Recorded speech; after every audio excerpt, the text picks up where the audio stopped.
ഓം നമോ നാരായണായ. ഓം നമോ നാരായണായ. ഓം നമോ നാരായണായ. ഓം നമോ നാരായണായ. ഓം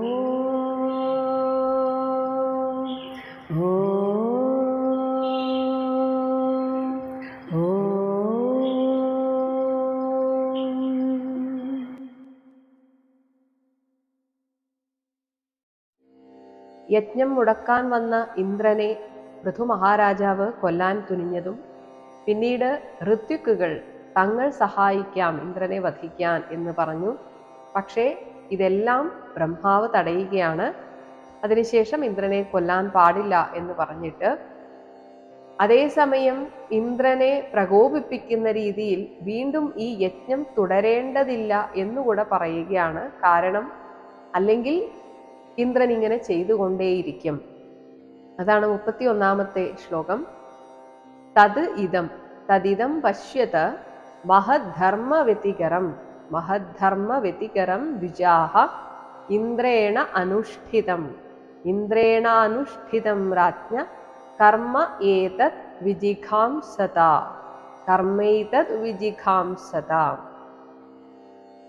ദ്വിജാഹ, ഹേ ബ്രാഹ്മണരെ, രാജ്ഞഃ പൃഥുരാജാവിന്റെ ഏതത് കർമ്മ, ഈ യജ്ഞകർമ്മത്തെ വിജിഘാംസത, മുടക്കുവാൻ ആഗ്രഹിക്കുന്ന ഇന്ദ്രനാൽ അനുഷ്ഠിക്കപ്പെട്ട അല്ലെങ്കിൽ ചെയ്യപ്പെട്ട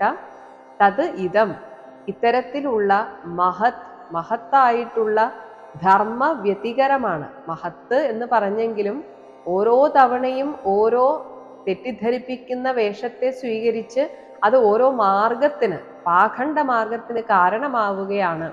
അങ്ങനെയുള്ള ധർമ്മ വ്യതികരത്തിന് ഇന്ദ്രന്റെ ഈ പ്രവൃത്തി കാരണമാകുന്നു. പശ്യത, നിങ്ങൾ കാണുന്നില്ലേ ഇത്? അപ്പോൾ ഇന്ദ്രനോട് എതിരിടാനും പോവേണ്ടതില്ല, ഇന്ദ്രനെ വധിക്കുകയും ചെയ്യേണ്ടതില്ല എന്നാണ് ബ്രഹ്മാവിന്റെ അഭിപ്രായം. തദിദം പശ്യത മഹദ്ധർമ്മ വ്യതികരം ദ്വിജാഹ ഇന്ദ്രേണനുഷ്ഠിതം രാജ്ഞ കർമ്മൈതദു വിജിഘാംസത. 32-ാമത്തെ ശ്ലോകം. പൃഥുകീർത്തേഃ പൃഥോഃ ഭൂയാത് തർഹി ഏക ഊന ശതക്രതുഃ. പൃഥുകീർത്തേർപൃഥോർഭൂയാത് തർഹ്യേകോന ശതക്രതു അലം തേ ക്രതുഭി സ്വിഷ്ടൈഃ യത് ഭവാൻ മോക്ഷധർമ്മവിത്. തർഹി, ആകയാൽ, അതായത് ഈ യജ്ഞം ഇവിടെ വെച്ച് നിർത്തുക. അപ്പോൾ ഇതുവരെ എത്രയായിട്ടുണ്ട്? ഏക ഊന ശതക്രതുഃ. ഏകം, ഒന്ന്, ഊനം, കുറഞ്ഞ, ശതം, 100, അപ്പോൾ 99 ക്രതു, യജ്ഞം ചെയ്തവൻ എന്ന രീതിയിൽ ഇതിങ്ങനെ അവിടെ നിൽക്കട്ടെ. പൃഥുകീർത്തേഹേ, യഥാർത്ഥത്തിൽ വിശാല കീർത്തിമാനാണ് പൃഥു മഹാരാജാവ്. അദ്ദേഹത്തിന് ഇനി കീർത്തി വർദ്ധിപ്പിക്കാൻ ഇങ്ങനെ ഒരു യജ്ഞത്തിന്റെ ഒന്നും ആവശ്യമേ ഇല്ല. അപ്പോൾ നമുക്കറിയാം, വലിയ സൂപ്പർ സ്റ്റാറുകൾ ഒക്കെ ആയിട്ടുള്ള നടീനടന്മാർക്ക് അല്ലെങ്കിൽ ഇതുപോലെ കായിക രംഗത്തുള്ളവർക്ക് അവരെയൊക്കെ സംബന്ധിച്ച് കിട്ടുന്ന പുരസ്കാരങ്ങൾ അവർക്ക് അതുവരെ ലഭിച്ച പ്രശസ്തിയെ വർദ്ധിപ്പിക്കുന്നൊന്നുമില്ല. ഒരു അംഗീകാരം അത്രമാത്രം. അതേസമയം സമൂഹത്തിൽ അതുവരെ അറിയപ്പെടാതിരുന്ന ഒരാൾക്കാണ് ഒരു പക്ഷേ ഒരു പത്മശ്രീയോ ഒക്കെ കിട്ടുന്നതെങ്കിൽ അങ്ങനെ ഒരാളെ പത്രക്കാരൊക്കെ തേടിപ്പോയിട്ട് അപ്പോൾ നമ്മൾ അവരെ കുറിച്ച് അറിയും. ഓ, ഇങ്ങനെ ഒരാള് ഇവിടെ ഉണ്ടായിരുന്നു. അവർക്കതൊരു പ്രശസ്തിയാണ്. അതേസമയം അല്ലെങ്കിലേ പ്രശസ്തരായവർക്ക് ഇത്തരം പുരസ്കാരങ്ങൾ അങ്ങനെ വലിയൊരു പ്രശസ്തിയൊന്നും കൊടുക്കുന്നില്ല. അതേപോലെയാണ് പൃഥു മഹാരാജാവിന് ഇനി ഒരു പ്രശസ്തി വർദ്ധിപ്പിക്കാനായിട്ട് ഒരു യാഗം നടത്തേണ്ട ആവശ്യമില്ല. അതാണ് പറഞ്ഞത്, പൃഥുകീർത്തേഹേ, വിശാല കീർത്തിമാനായ പൃഥു മഹാരാജാവ് ഇനിയിപ്പോൾ 90 യാഗം ചെയ്താലെന്താ, 100 ചെയ്താലെന്താ, എങ്ങനെ ചെയ്താലും അങ്ങയുടെ കീർത്തിക്ക് ഒരു കോട്ടവും തട്ടാൻ പോകുന്നില്ല. അതുകൊണ്ട് അങ്ങ് ഈ 99 യജ്ഞകർമ്മത്തിൽ അതവിടെ അങ്ങനെ ഭൂയാത് അങ്ങനെ സംഭവിക്കട്ടെ. തേ അങ്ങയ്ക്ക് സ്വിഷ്ടൈഹി സു ഇഷ്ടൈഹി സു നന്നായിട്ട് ഇതുവരെ ഇഷ്ടിക്കപ്പെട്ട യജിക്കപ്പെട്ട ക്രതുഭിഹി യജ്ഞങ്ങൾ കൊണ്ട് അലം മതിയാക്കാം. മാത്രമല്ല അതിനൊരു കാരണം പറയുകയാണ്. ഈ പറയുന്നതൊക്കെ ഒരുതരം ആചാര അനുഷ്ഠാനങ്ങളാണ്.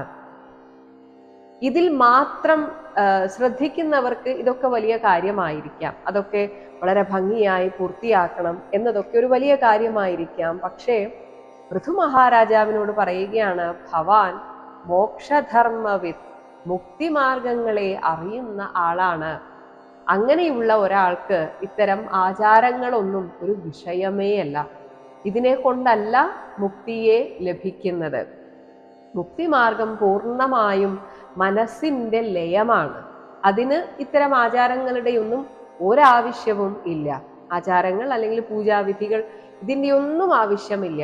അത് മനസ്സിനെ ഭഗവാനിലേക്ക് ശരണാഗതി, മനസ്സ് ഭഗവാനിൽ ശരണാഗതി അടഞ്ഞ് അങ്ങനെ ലയം സംഭവിച്ച് നേടേണ്ട ഒന്നാണ് മുക്തി. അതുകൊണ്ട് അങ്ങ് ആ മാർഗത്തിൽ പോകുന്ന ആളല്ലേ, പിന്നെ എന്തിനാണ് ഇങ്ങനെ ഷാഠ്യം പിടിക്കുന്നത്? 100 തികയ്ക്കണമെന്ന ഷാഠ്യം വേണ്ട എന്ന് ബ്രഹ്മാവ് പറയുകയാണ്. പൃഥുകീർത്തേർപൃഥോർഭൂയാത്തർഹ്യേകോ ന ശതക്രതു അലം തേ ക്രതുഭിഃ സ്വിഷ്ടൈര്യദ് ഭവാൻ മോക്ഷധർമ്മവിത്. മഹാവിഷ്ണുവിന്റെ അംശമാണ് പൃഥു മഹാരാജാവ്. ഇതേപോലെ തന്നെ ഒരു അംശാവതാരമാണ് ഇപ്പോൾ ഇന്ദ്രനായിരിക്കുന്ന യജ്ഞനും. അതിനെ ഓർമ്മിപ്പിക്കുകയാണ് 33-ാമത്തെ ശ്ലോകം. നയേവ ആത്മനെ നൈവ ആത്മനെ മഹേന്ദ്രായ രോഷം ആഹർത്തും അർഹസി രോഷമാഹർത്തുമർഹസി ഉഭൗ അപി ഉഭാവപി ഹി ഭദ്രം തേ ഉത്തമ ശ്ലോക വിഗ്രഹൗ. ആത്മനെ അങ്ങ് തന്നെയായിരിക്കുന്ന, അങ്ങയുടെ ഒരു രൂപാന്തരം തന്നെയായിരിക്കുന്ന മഹേന്ദ്രായ ഇന്ദ്രന്റെ നേർക്ക് രോഷം ആഹർത്തും കോപത്തെ കൈക്കൊള്ളുവാൻ ന അർഹസീയേവ അങ്ങൊട്ടും അർഹിക്കുന്നില്ല, അങ്ങത് ചെയ്യാൻ പാടില്ല. ഈ എന്തെന്നാൽ ഉഭൗ അപി നിങ്ങളിരുവരും ഉത്തമ ശ്ലോക വിഗ്രഹവും ഉത്തമ ശ്ലോകനായിട്ടുള്ള സാക്ഷാൽ നാരായണന്റെ വിഗ്രഹങ്ങളാണ്, എന്നാൽ ശരീരാംശജർ തന്നെയാണ്. അങ്ങനെയുള്ള അങ്ങയ്ക്ക്, അതായത് അങ്ങ് തന്നെ ആയിരിക്കുന്ന, അങ്ങയുടെ ഒരു പ്രതിരൂപമായിരിക്കുന്ന ഇന്ദ്രന്റെ നേർക്ക് ഈ കോപം ആവശ്യമില്ലാത്തതാണ്.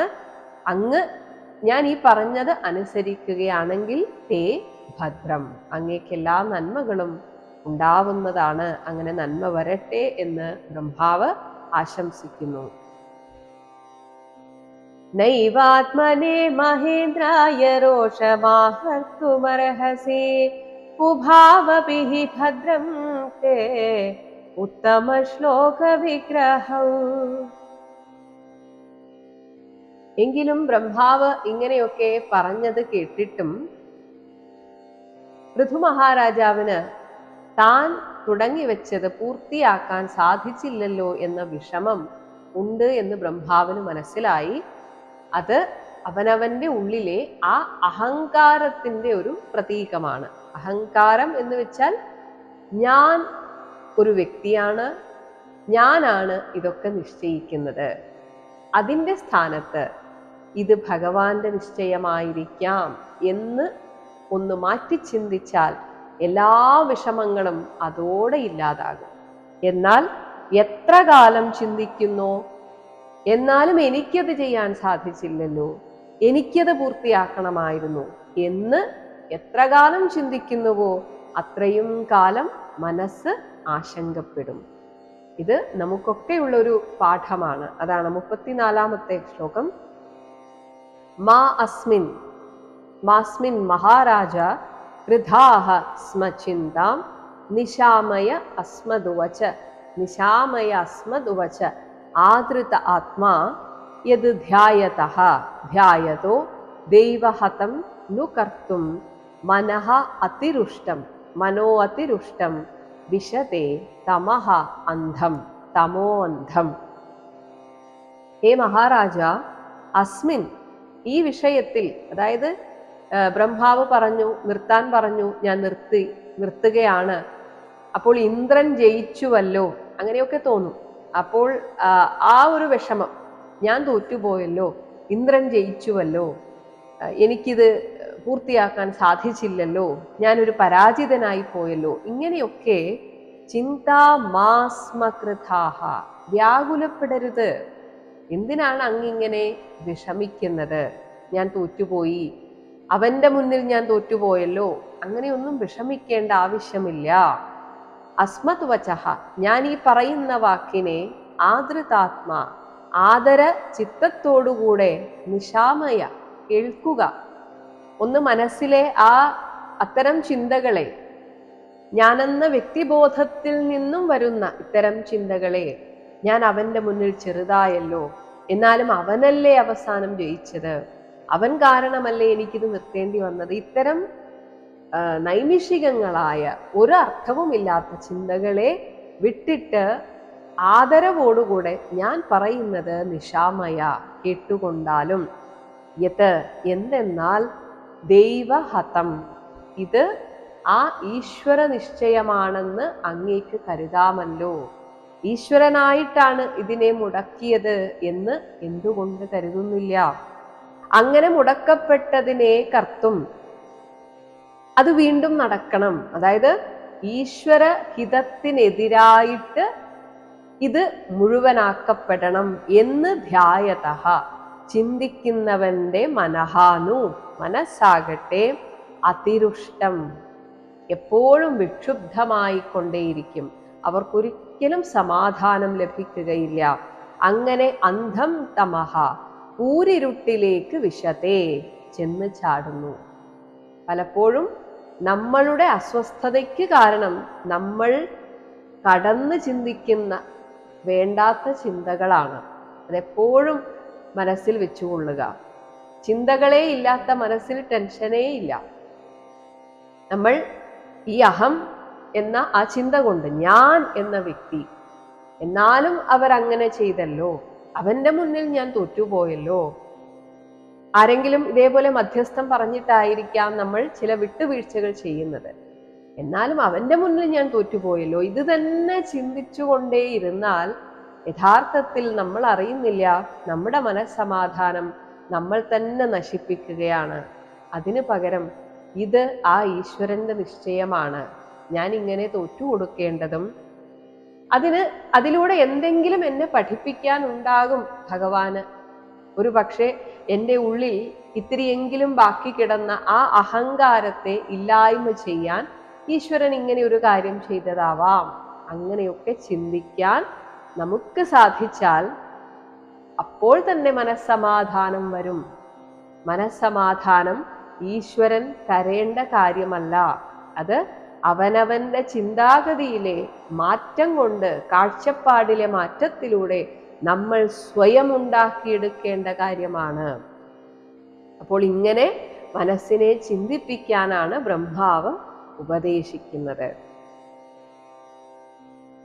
മാസ്മിൻ മഹാരാജ കൃതാസ്മ ചിന്ത നിശാമയസ്മദ്വച ആദൃതാത്മാ യധ്യായതോ ദൈവഹതം नु कर्तुं മനോതിരുഷ്ടം വിശതേ തമോന്ധം. ചില സമയത്ത് ഒരു വീട്ടിലെ തന്നെ ചേട്ടൻ അനുജൻ അല്ലെങ്കിൽ സഹോദരങ്ങൾ തമ്മിൽ വഴക്കുണ്ടാകുമ്പോൾ ഇതിലേതെങ്കിലും ഒരാൾക്ക് ക്ഷമിക്കാനുള്ള കഴിവുണ്ടെങ്കിൽ പലപ്പോഴും അവരായിരിക്കും തോൽക്കുക, അല്ലെങ്കിൽ തോൽക്കാൻ വിധിക്കപ്പെടുക. അച്ഛനമ്മമാർ എപ്പോഴും ആ കുട്ടിയോടാണ് പറയുക, നീ അങ്ങ് വിട്ടുകൊടുത്തേക്ക്, നിനക്കറിയാലോ മറ്റേ കുട്ടിയുടെ, അതായത് നിന്റെ സഹോദരന്റെ അല്ലെങ്കിൽ സഹോദരിയുടെ ആ ദേഷ്യം നീ വിട്ടുകൊടുത്തേക്ക് എന്ന് പറയാറുണ്ട്. പക്ഷെ അങ്ങനെ വിട്ടുകൊടുക്കുമ്പോൾ ഈ കുട്ടിക്കൊരു വിഷമം തോന്നുമെങ്കിലും ഉറപ്പായിട്ടും ഈ അച്ഛൻ്റെയും അമ്മയുടെയും ഉള്ളിൽ എപ്പോഴും ഈ കുട്ടിയോടൊരു സ്നേഹ കൂടുതൽ അതായത് ഈ വിട്ടുകൊടുക്കുന്ന കുട്ടിയോട് ഒരു സ്നേഹക്കൂടുതൽ ഉണ്ടാകും. അതുകൊണ്ട് എപ്പോഴും അങ്ങനെ മാത്രമേ ചിന്തിക്കാവൂ. വിട്ടുകൊടുക്കുമ്പോൾ ഈ ലോകത്തിൽ നമ്മൾ തോറ്റു എന്നൊക്കെ തോന്നും, പക്ഷേ അങ്ങനെ വിട്ടുകൊടുക്കുമ്പോൾ നമ്മൾ ഈശ്വരന് അത്രയും പ്രിയപ്പെട്ടവരായി തീരുമെന്ന് ഓർത്തുകൊള്ളുക. ആ രീതിയിലാണ് ബ്രഹ്മാവ് ഇവിടെ പൃഥുവിനെ ആശ്വസിപ്പിക്കുന്നത്. 35-ാമത്തെ ശ്ലോകം. ക്രതുഹു വിരമതാം ഏഷഃ ക്രതുർവിരമതാമേഷ ദേവേഷു ദുരവഗ്രഹഃ ധർമ്മവ്യതികരഃ ധർമ്മവ്യതികരോ യത്ര പാഖണ്ഡൈഃ ഇന്ദ്രനിർമ്മിതൈഃ പാഖണ്ഡൈരിന്ദ്രനിർമ്മിതൈഃ. ഏഷഃ ക്രതുഹു, ഈ യജ്ഞം ഇവിടെ വിരമതാം, അവസാനിക്കട്ടെ. ഒരിക്കലും അങ്ങ് ചിന്തിക്കരുത് ഞാൻ അങ്ങയുടെ പക്ഷത്ത് നിൽക്കുന്നില്ല, ഇന്ദ്രന്റെ പക്ഷത്താണ് എന്ന്. അങ്ങനെയല്ല. അവരെ സൃഷ്ടിച്ചതേ അങ്ങനെയാണ്. അതായത് ദേവേഷു ദുരവഗ്രഹഃ, ഈ ദേവന്മാരിൽ ദുരാഗ്രഹം സ്വാഭാവികമാണ്. അതവരുടെ ജന്മസ്വഭാവമാണ്. അതിനെ മാറ്റാൻ നമുക്ക് സാധിക്കില്ല. എന്നാൽ അത് മാറ്റിക്കാനായിട്ട്, അല്ലെങ്കിൽ ഇവനെ ഒരു പാഠം പഠിപ്പിക്കാം എന്ന രീതിയിൽ അവരോട് എതിരിടാൻ നിന്നാൽ അവർക്ക് വാശി കൂടും. അതിലും നല്ലത് ക്ഷമിക്കാൻ പറ്റുന്നവർ ക്ഷമിക്കുന്നതാണ്. അതാണ് ഇവിടെ ബ്രഹ്മാവ് പറഞ്ഞത്. കാരണം ബ്രഹ്മാവാണ് എല്ലാവരെയും സൃഷ്ടിച്ചത്. അപ്പോൾ ഓരോരുത്തർക്കും ഓരോ ജന്മ സ്വഭാവമുണ്ട്, പ്രകൃത്യാൽ അവർക്കുള്ളൊരു സ്വഭാവമുണ്ട്. അതുകൊണ്ട് ബ്രഹ്മാവ് തന്നെ സമ്മതിച്ചു കൊടുക്കുകയാണ് ഈ ദേവന്മാരോട് അധികം വാശി കാണിച്ച് അവരെ പ്രകോപിപ്പിക്കാതിരിക്കുന്നതാണ് നല്ലത്. മാത്രമല്ല, ഇങ്ങനെ പ്രകോപിപ്പിച്ചാൽ അത് ഈ ലോകത്തിന് നാശകരമാണ്. കാരണം ഇന്ദ്രൻ ഓരോ തവണയും കണ്ടതാണല്ലോ, യത്ര, ഈ യജ്ഞത്തിന്റെ സമയത്ത് ഇന്ദ്രനിർമ്മിതൈഹി, ഇന്ദ്രനാൽ പുതിയതായി നിർമ്മിക്കപ്പെട്ട പാഖണ്ഡൈഹി, പാഖണ്ഡമാർഗങ്ങളാൽ, അതായത് വേദവിരുദ്ധരായ നാസ്തികർ, അതുപോലെ മറ്റുള്ള ധർമ്മം, ഞങ്ങളുടെ ധർമ്മമാണ് ഏറ്റവും ശ്രേഷ്ഠം എന്നൊക്കെ പറഞ്ഞു വരുന്ന മറ്റ് ധർമ്മങ്ങൾ. ഞാൻ കഴിഞ്ഞ ക്ലാസ്സിൽ പറഞ്ഞു, ഇതൊക്കെ സനാതന ധർമ്മത്തിന്റെ അവിടെ നിന്നും ഇവിടെ നിന്നുമുള്ള ചിലതിനെ എടുത്തിട്ടാണ് അവരതിനെ ഇതാണ് ശ്രേഷ്ഠം എന്ന് പറഞ്ഞു നടക്കുന്നത്. അപ്പോൾ പാഖണ്ഡമാർഗങ്ങളാൽ ഈ ലോകത്തിൽ ധർമ്മവ്യതികരഃ, വൈദിക ധർമ്മങ്ങൾക്ക് വ്യതിയാനം സംഭവിക്കും. അതിന് അങ്ങൊരു കാരണമാവരുത്. കാരണം അങ്ങ് ഈ ഭൂമിയിൽ ജനിച്ചത് ധർമ്മ സംരക്ഷണത്തിനാണ്. അതുകൊണ്ട് അങ്ങ് കാരണം ഒരു ധർമ്മവ്യതികരം സംഭവിക്കരുത്, അങ്ങ് വിട്ടുകൊടുത്തേക്ക് എന്നാണ് പറയുന്നത്. കാരണം ദേവന്മാരുടെ ജന്മസ്വഭാവം ദുരാഗ്രഹം ആണ്. പലപ്പോഴും നമുക്കറിയാം, ദേവന്മാർക്ക് ഒരിക്കലും ഈശ്വര സാക്ഷാത്കാരം ലഭിക്കാറില്ല. എപ്പോഴും ലഭിക്കുന്നത് മനുഷ്യർക്കാണ്. ഈ ദേവന്മാർ പോലും ഈശ്വര സാക്ഷാത്കാരം ലഭിക്കണമെങ്കിൽ മനുഷ്യനായി ജന്മമെടുക്കണം. പക്ഷേ ഈ പ്രകൃതിയുടെ ഒരു നിലനിൽപ്പിനാണ് നമ്മൾ ദേവന്മാരെ സന്തോഷിപ്പിച്ച് അവരുടെ ആ ഉത്തരവാദിത്വം നിറവേറ്റാൻ അവർക്കൊരു ഊർജം കൊടുക്കുന്നത് പൂജകളിലൂടെ. അതായത് യാഗത്തിലൂടെയൊക്കെ മഴ പെയ്യിക്കാനായിട്ട്, കാറ്റ് വീശുന്നതിനായിട്ട്, ഇങ്ങനെ എല്ലാത്തിനും ഓരോ ദേവന്മാരുണ്ട്. അവർക്ക് ആ പ്രകൃതി തന്നെ, അല്ലെങ്കിൽ പരമാത്മാവായിട്ടുള്ള ഭഗവാൻ ഓരോ ഉത്തരവാദിത്വം കൊടുത്തതാണ്. ആ ഉത്തരവാദിത്വം നിറവേറ്റാനായിട്ട് അവർക്കൊരു ഊർജമാണ് നമ്മൾ കൊടുക്കുന്ന നിവേദ്യങ്ങൾ. അതിലൂടെ അവരെ എപ്പോഴും സന്തോഷിപ്പിച്ചുകൊണ്ടേയിരിക്കുക. അപ്പോൾ അവർ തിരിച്ച് നമ്മെയും സന്തോഷിപ്പിക്കും. അതേസമയം ഈശ്വര സാക്ഷാത്കാരം എന്നത് അവർക്കൊരിക്കലും സാധ്യമല്ല. കാരണം ഇത്തരം സ്വഭാവം കൊണ്ട് തന്നെ. ക്രതുർവിരമതാമേഷ ദേവേഷു ദുരവഗ്രഹ ധർമ്മവ്യതികരോ യത്ര പാഖണ്ഡൈരിന്ദ്രനിർമ്മിതൈഃ. 36-ാമത്തെ ശ്ലോകം. ഏഭിഃ ഇന്ദ്ര ഉപസംസൃഷ്ടൈഃ ഏഭിരിന്ദ്രോപസംസൃഷ്ടൈഃ പാഖണ്ഡൈഃ ഹരിഭിഃ ജനം പാഖണ്ഡൈർഹരിഭിർജനം ക്രിയമാണം വിചക്ഷ്വ ഏനം വിചക്ഷ്വൈനം യഹതേ യസ്തേ യജ്ഞധൃക് അശ്വമുട്ട്. യജ്ഞധൃക് അശ്വമുട്ട്. ഇവിടെ യഹ യാതൊരു ഇന്ദ്രനാണോ തേ അങ്ങയുടെ യജ്ഞധൃക് യജ്ഞദ്രോഹിയും അശ്വമുട്ട് അശ്വമോഷ്ടാവുമായിരുന്നത് ആ ഇന്ദ്രൻ ചെയ്ത പണി നോക്കൂ. ഇന്ദ്രോപസംസൃഷ്ടൈഹി ഇന്ദ്രനാൽ പുതിയതായി സൃഷ്ടിക്കപ്പെട്ട ഏഭിഹി ഇത്തരം ഹരിഭിഹി. ഹരിഭിഹി എന്നതുകൊണ്ട് ആരെയും ഒറ്റ നോട്ടത്തിലൊന്ന് ആകർഷിക്കുന്ന ഹരിഭിഹി പാഖണ്ഡൈഹി പാഖണ്ഡവേഷങ്ങളാൽ ക്രിയമാണം ആകർഷിക്കപ്പെടുന്ന ഏനം ജനം വിചക്ഷ്വ. ദാ ഓരോരുത്തർ അവരുടെ മനസ്സിൽ ഇത് സ്വീകരിക്കാൻ തയ്യാറായി കഴിഞ്ഞു. നോക്കൂ അത് എത്രമാത്രം ഇവിടുത്തെ ആ ധർമ്മത്തെ നശിപ്പിക്കുമെന്നൊന്ന് ആലോചിച്ചു നോക്കൂ. നമുക്കിപ്പോഴും അറിയാം സനാതന ധർമ്മത്തെ കളിയാക്കാൻ ആളുകൾ ഉപയോഗിക്കുന്ന ഒരുപാട് കാര്യങ്ങളുണ്ട്. ഒന്ന് പറയുന്നത് നിങ്ങളുടെ ശരിയായ ഈശ്വരൻ ആരാണ്? നമുക്ക് ഉത്തരമില്ല. 100,000 ദേവന്മാരാണ്, ദേവിമാരാണ്, അവരുടെയൊക്കെ രൂപങ്ങൾ നോക്കൂ. എത്ര പുസ്തകങ്ങളാണ് നിങ്ങൾക്ക്, എന്തൊക്കെ ആചാരങ്ങളാണ്, എത്ര ക്ഷേത്രങ്ങളാണ്, എത്ര ഗുരുക്കന്മാരാണ്. ഞങ്ങളെ നോക്കൂ എന്ത് സുഖമാണ്. അവർ പറയുന്നതാണ് അവരുടെ ന്യായീകരണം. ആകെ ഒരേ ഒരു ദൈവം, ഒരേ ഒരു പുസ്തകം, എന്തു സുഖമാണ്. ഒരു കൺഫ്യൂഷനും ഇല്ല. കേൾക്കുമ്പോൾ നമുക്കും ഇതൊന്നും അറിയാത്തവർക്ക്, സനാതനധർമ്മ വിശ്വാസികളായിട്ടുള്ള ആളുകൾക്ക് ഇതൊക്കെ കേൾക്കുമ്പോൾ ശരിയാണല്ലോ എന്ന് ഒരു നിമിഷം തോന്നും. എന്നാൽ സനാതനധർമ്മം എന്ന സമുദ്രത്തിലേക്കൊന്ന് ഇറങ്ങി നോക്കുമ്പോഴാണ് ഈ വൈവിധ്യം എത്ര രസകരമാണ് എന്ന് മനസ്സിലാവുക. എന്തിനാണ് ഈ വൈവിധ്യം ഋഷിമാർ വിഭാവനം ചെയ്തത് എന്നും നമുക്ക് മനസ്സിലാകും. നമ്മൾ സ്കൂളിൽ പഠിക്കുന്ന സമയത്ത് ഒരു ദിവസത്തിൽ എൻ്റെ ഓർമ്മ ശരിയാണെങ്കിൽ 7 പീരീഡ് ഒക്കെ ആയിരുന്നു. രാവിലെ ഒരു 4, ഉച്ചയ്ക്ക് ശേഷം 3. ഒരിക്കലും ഒരു 45 മിനിറ്റിൽ കൂടുതൽ മറ്റു വിഷയങ്ങൾ വരില്ല. അതായത് രാവിലെ ഇംഗ്ലീഷ് ആണെങ്കിൽ അടുത്ത പീരീഡ് മലയാളം, പിന്നെ അടുത്ത പീരീഡ് സയൻസ്, പിന്നെ മാത്സ്.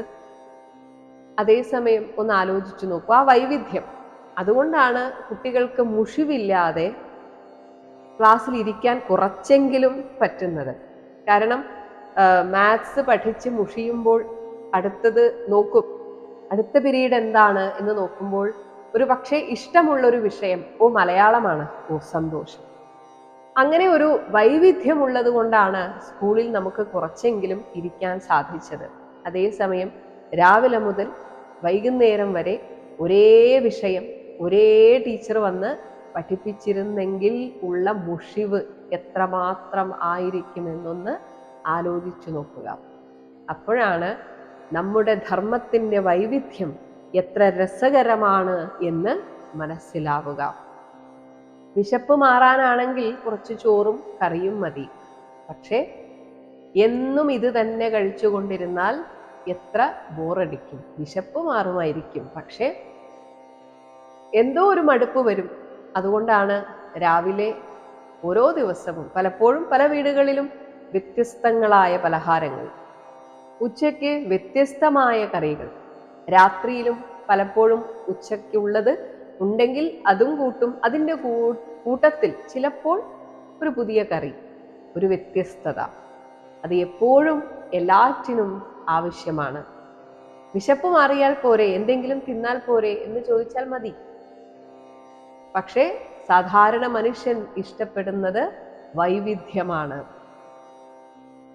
ഈ മനഃശാസ്ത്രം അറിയാവുന്ന ഋഷിമാരാണ് നമുക്ക് വിവിധ പദ്ധതികൾ ഓരോ മനുഷ്യന്റെ സ്വഭാവത്തിനനുസരിച്ച് അവനെ മനസ്സിലാക്കാൻ ഒരു ഇഷ്ടദേവത, അവൻ ഉൾക്കൊള്ളാൻ സാധിക്കുന്ന ഒരു ഇഷ്ടദേവത, ആ ഇഷ്ടദേവതയെ പ്രീതിപ്പെടുത്താനായി പ്രത്യേകം പദ്ധതികൾ, പ്രത്യേകം ഉപാസനാ മാർഗങ്ങൾ.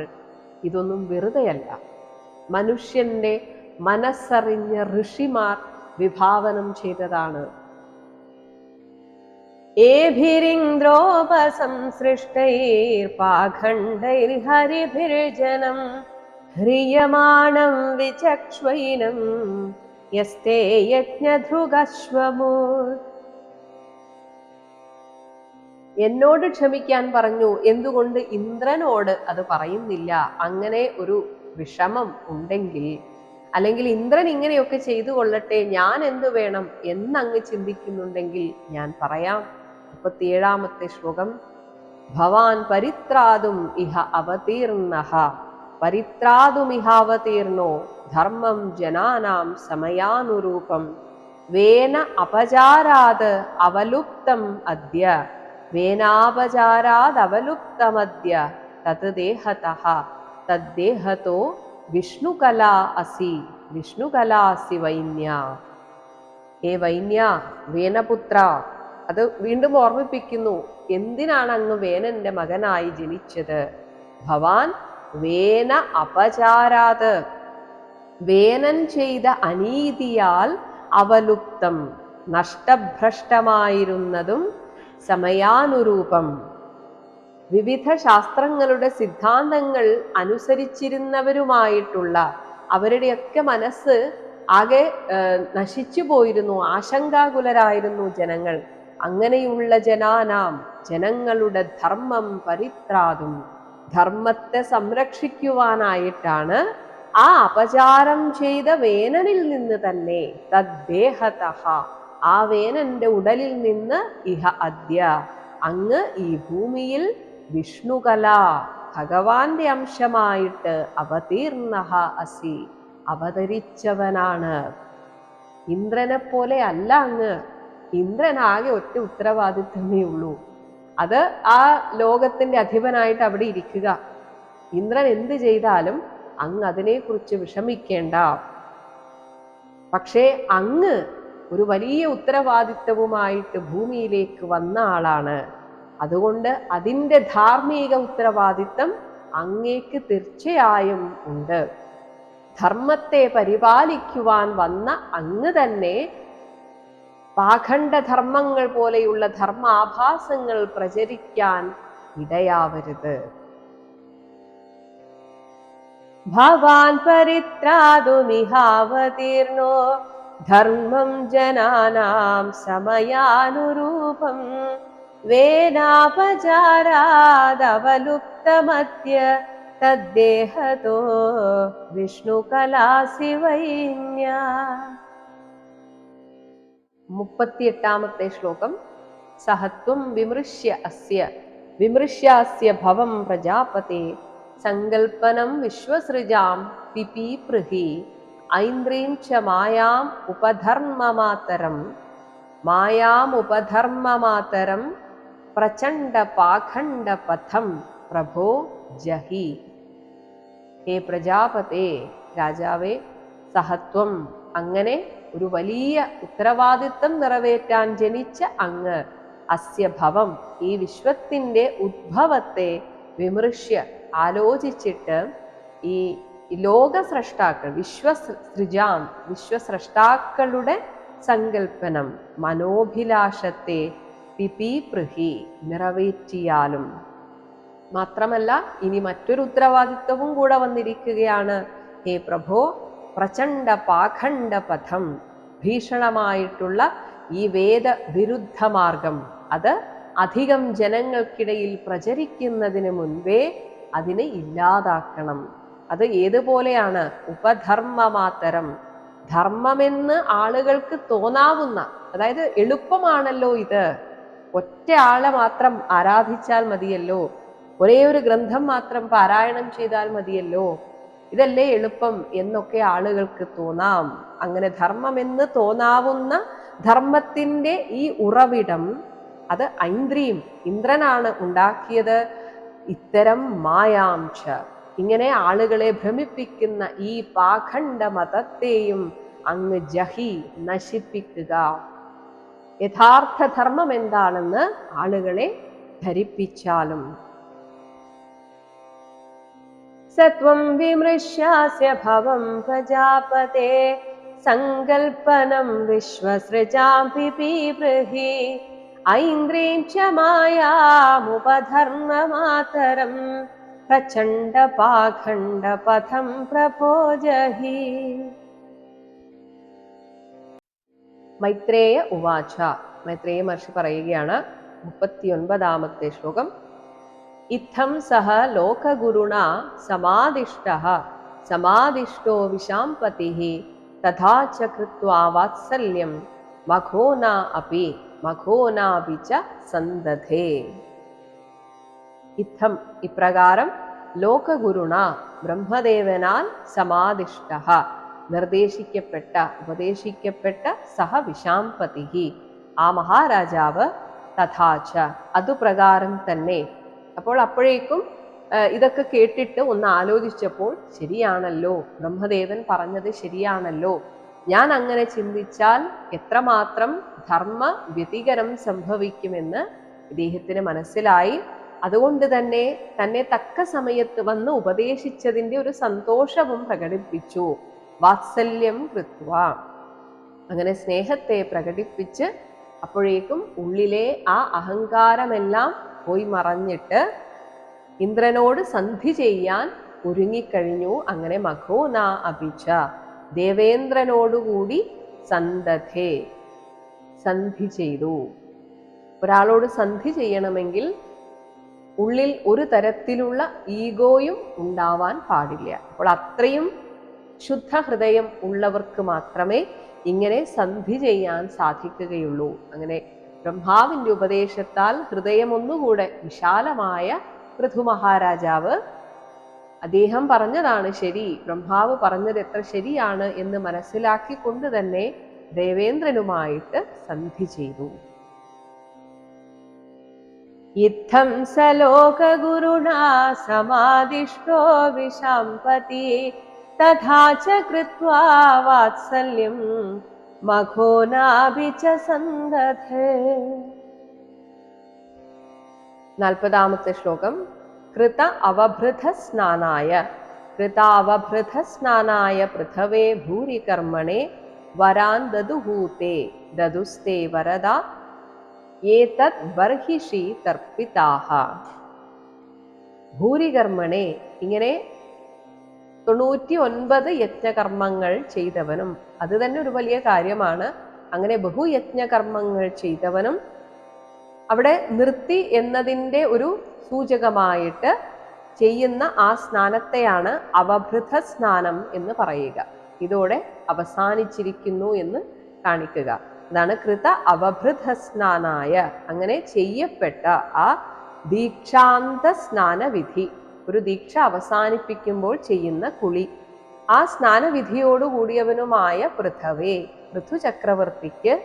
എന്നാൽ അദ്ദേഹം അതുവരെ ആ 99 യജ്ഞങ്ങളിലും വെച്ച് പല ദേവന്മാർക്കും ഈ ഹവിസ് അർപ്പിച്ചിരുന്നു.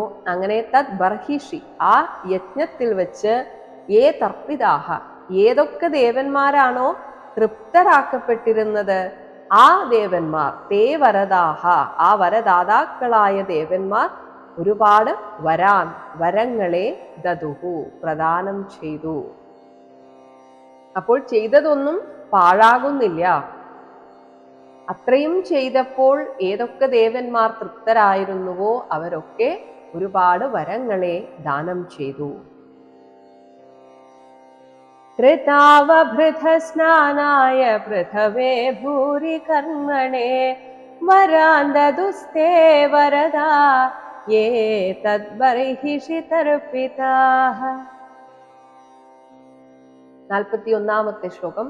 വിപ്രാഹ സത്യ ആശിഷഃ തുഷ്ടാഃ സത്യാശിഷസ്തുഷ്ടാഃ ശ്രദ്ധയാ ലബ്ധദക്ഷിണാഃ ആശിഷഃ ആശിഷോ യുയുജുഃ ക്ഷത്ത ആദിരാജായ ക്ഷത്തരാദിരാജായ സത്കൃതാഃ. ഹേ ക്ഷത്ത വിദുര, ശ്രദ്ധയാ സത്കൃതാഃ. ഇനി അടുത്തത് ഈ യജ്ഞം ചെയ്ത ഋത്വിക്കുകളെ ബ്രാഹ്മണരെ ആദരിക്കുന്ന ചടങ്ങായിരുന്നു.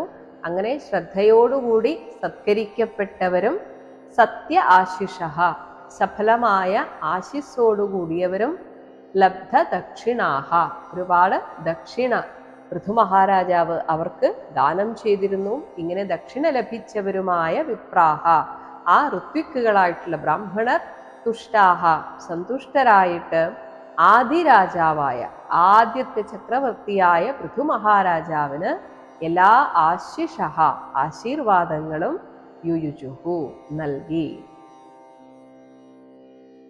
വിപ്രാഹ സത്യാശിഷസ്തുഷ്ടാ ശ്രദ്ധയാ ലബ്ധദക്ഷിണാഃ ആശിഷോ യുയുജു ക്ഷത്തരാദിരാജായ സത്കൃതാഃ. എല്ലാവരും എന്ത് ആശീർവാദത്തെയാണ് കൊടുത്തത് എന്ന ശ്ലോകമാണ് 42-ാമത്തെ ശ്ലോകം. ഈ ഒരു ശ്ലോകത്തോടുകൂടെയാണ് 19-ാമത്തെ അധ്യായം അവസാനിക്കുന്നത്. ത്വയാ ആഹൂത മഹാബാഹോ സർവയേവ സമാഗതാഃ പൂജിതാഃ ദാനമാനാഭ്യാം പിതൃദേവർഷിമാനവാഃ. ഹേ മഹാബാഹോ, ത്വയാ ആഹൂതാഃ, അങ്ങൊരിക്കലും വിഷമിക്കരുത്. അങ്ങ് ചെയ്ത ഈ യജ്ഞം പരാജയമായി എന്നൊന്നും വിഷമിക്കരുത്. അങ്ങയാൽ ആഹൂതാഹ, ക്ഷണിക്കപ്പെട്ട് സമാഗതാഹ, വന്നു ചേർന്ന പിതൃദേവർഷിമാനവാഹ, പിതൃക്കൾ, ദേവന്മാർ, ഋഷികൾ, മനുഷ്യർ, ഇവരെല്ലാവരും സർവേവ, എല്ലാവരും ദാനമാനാഭ്യാം, അങ്ങ് ചെയ്ത സംഭാവനകളാലും ബഹുമതികളാലും പൂജിതാഹ, ആരാധിതരായിരിക്കുന്നു. അവരുടെയൊക്കെ ആശീർവദനങ്ങൾ, ആശീർവചസ്സുകൾ അങ്ങയുടെ ജീവിതത്തിലുടനീളം അങ്ങേക്ക് എല്ലാ ഐശ്വര്യത്തെയും കൊണ്ടുതരുന്നതാണ് എന്ന ആ ഋഷിമാരുടെ, ബ്രാഹ്മണരുടെ വാക്കുകളോടെ ആണ് ഈ ഒരു അധ്യായം അവസാനിക്കുന്നത്. ത്വയാഹൂതാ മഹാബാഹോ സർവയേവ സമാഗതാഃ പൂജിതാ ദാനമാനാഭ്യാം പിതൃദേവർഷിമാനവാഃ. ഇതി ശ്രീമദ്ഭാഗവതേ മഹാപുരാണേ ചതുർത്ഥസ്കന്ധേ പൃഥുവിജയേ ഏകോനവിംശോऽധ്യായഃ. സർവത്ര ഗോവിന്ദ നാമ സങ്കീർത്തനം. ഗോവിന്ദ ഗോവിന്ദ. ഹരേ രാമ ഹരേ രാമ ഹരേ രാമ രാമ ഹരേ കൃഷ്ണ ഹരേ കൃഷ്ണ ഹരേ കൃഷ്ണ കൃഷ്ണ ഹരേ രാമ ഹരേ രാമ ഹരേ രാമ രാമ ഹരേ കൃഷ്ണ ഹരേ കൃഷ്ണ ഹരേ കൃഷ്ണ കൃഷ്ണ ഹരേ രാമ രാമ ഹരേ കൃഷ്ണ കൃഷ്ണ ഹരേ രാമ രാമ ഹരേ കൃഷ്ണ കൃഷ്ണ.